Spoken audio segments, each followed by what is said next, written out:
عبس وتولى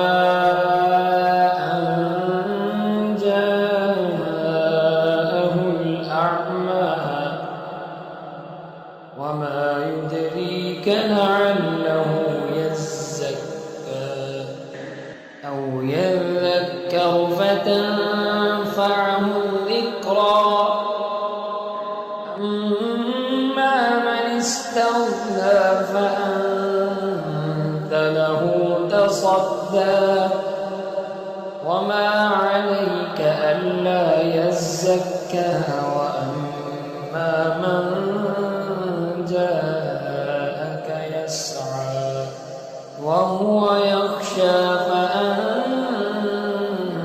عنه تلهى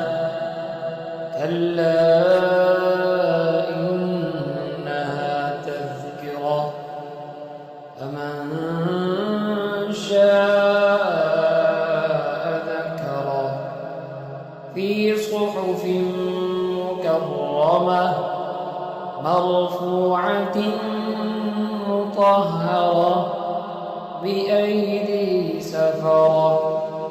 كرام بررة قتل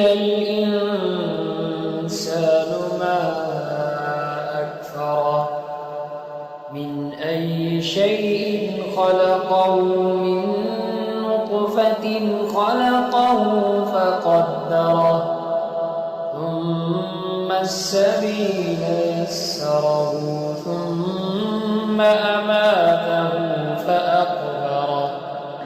ثم إذا شاء أنشره كلا لما يقض ما أمره فلينظر الإنسان إلى طعامه أنا صببنا الماء صبا ثم شققنا الأرض شقا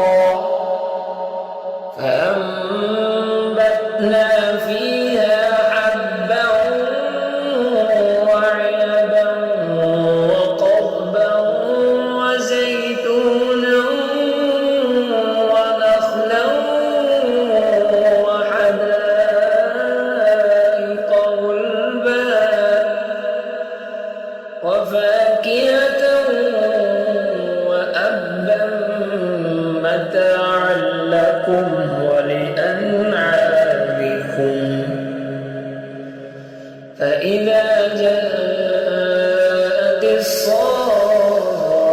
الصاخة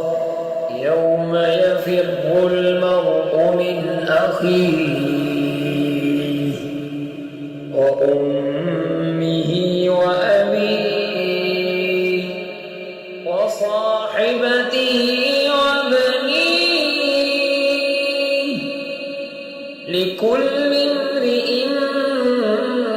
منهم يومئذ شأن يغنيه وجوه يومئذ مسفرة ضاحكة مستبشرة